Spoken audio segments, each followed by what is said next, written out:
When you hear an outdoor warning siren go off, your mind goes to one thing in particular, and that would be a tornado, our tornado warning. But sirens in Ottawa County could also be set off for winds of 70 miles per hour or greater, or a hazardous material situation. Well, they've added another criteria to that, and that would be a destructive severe thunderstorm warning. Now, in the past, there used to only be one kind of warning, and that's what you're seeing here. A standard severe thunderstorm warning would be issued when winds are 58 miles per hour or higher, or hail is 1 inch in diameter or larger.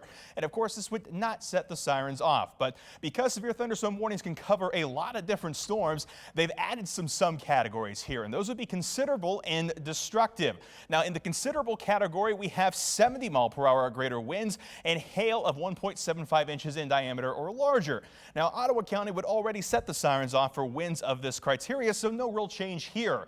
What has changed is the destructive tag. When that one is going to be applied, we're going to see winds of 80 mile per hour or higher and hail of 2.75 inches in diameter or larger. Now, that hail alone would be enough to set the sirens off in addition to the winds which would have already done so. Now, to give you a little bit of an impact here on what those winds look like, we start to see shingles flying off a house around 50 miles per hour. Tree limbs start to get broken around 55 to the low 60s. We start to see wider spread damage as we approach 70 miles per hour, and then anything over 70 miles per hour is very likely to cause damage here in West Michigan or really anywhere else across the country. Now, that hail, here's the reminder of how big 1 3/4 and 2 3/4 inch hail actually is. Severe hail starts at quarter size, but as you move up to golf ball size, that would be the considerable tag that has now been added to severe thunderstorm warnings. And when you start talking about destructive hail, 2 3/4 inches, that is the size of baseballs falling out of the sky. So no wonder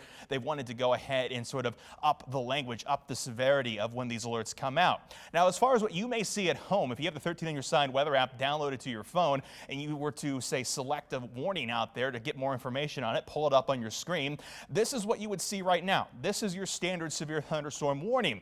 When you've upgraded it to considerable, not much really changes with the language here. It's all pretty much about the same, but you've added some extra, emphasis to the impact section, including words like considerable. When it comes to destructive severe thunderstorm warnings, they've really tried to ratchet up the language here. It includes this all capitalized sentence here. This is a destructive storm. When you see that in your warning, you know this is when you need to take seriously and you need to be seeking shelter.